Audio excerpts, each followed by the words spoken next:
So have you ever find any like culture shock in Chinese context? Well, I wouldn't say necessarily culture shock, but there are certainly some elements to arbitration here in China that are different from the rest of the world. I would answer this question in two areas. One is, I think, as part of being a panel, if you're a party-nominated arbitrator, I believe in some cases that you are expected to be feeding information back to the parties that nominated you about how the deliberations are going. This is an absolute no-no. We don't do this. What a party should be, when the party nominates you in a three-person panel, they should be looking at your expertise. They should be looking to your commitment to procedural justice and to make sure that there's a balanced deliberations within the arbitration tribunal themselves. That's the first thing I'd say.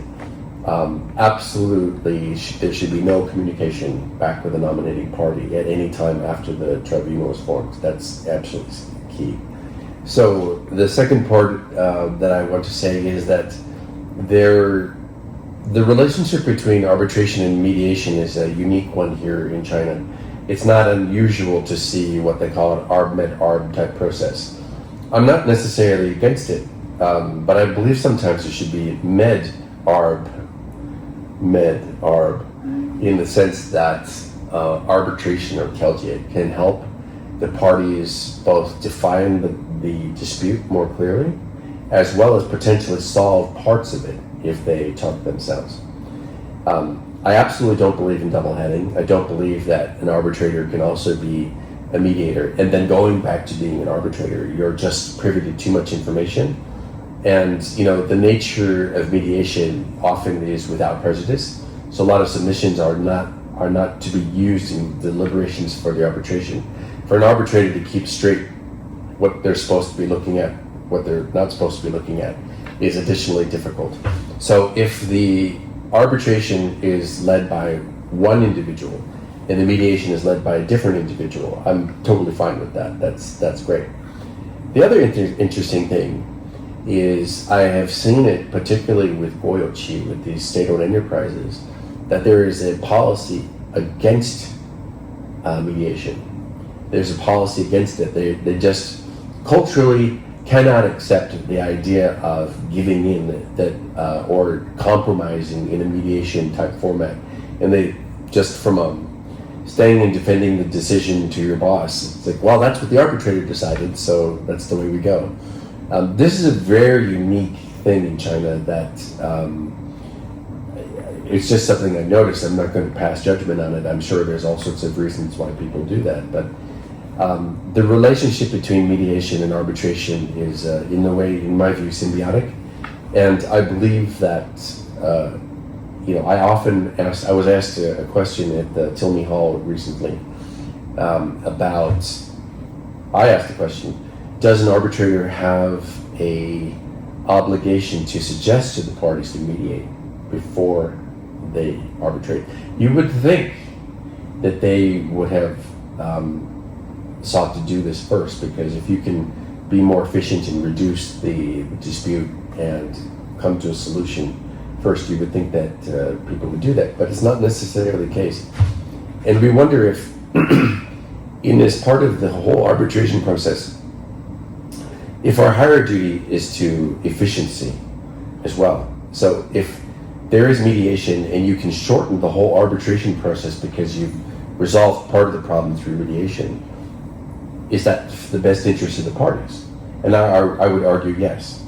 But you strictly get a lot of answers in this community. It's to say, no, an arbitrator just focuses on the arbitration tribunal, and any mediation between the parties should be on their own initiative, and that's it. So it's up for debate. I personally view mediation as playing an extremely important role in the whole process.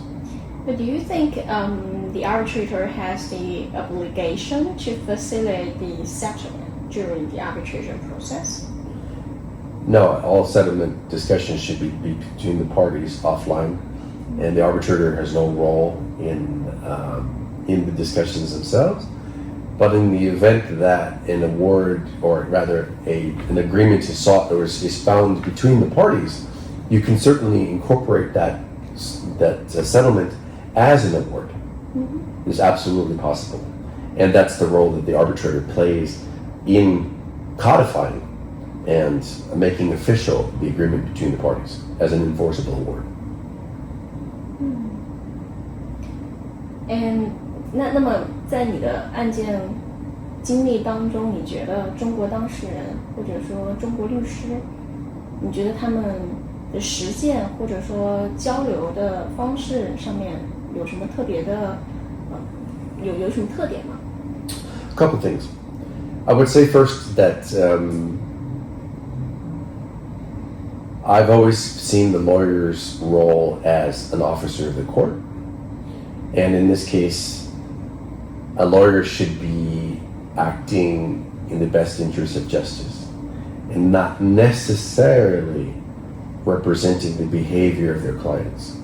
I've seen certain cases with Chinese parties where the lawyers were unbelievably aggressive to the point of being obnoxious, that it did their parties know, it may have given their clients a little bit of satisfaction that their lawyers were being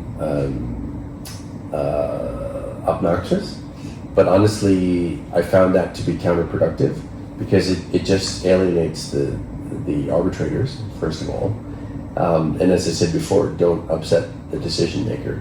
So that's the first part. And the second part is, I think Chinese lawyers have an absolute responsibility to very carefully manage with their clients what to expect from the arbitrator in terms of what you can ask them or when you can talk to them, in what circumstances. There's no one-on-one discussions, for example. And, a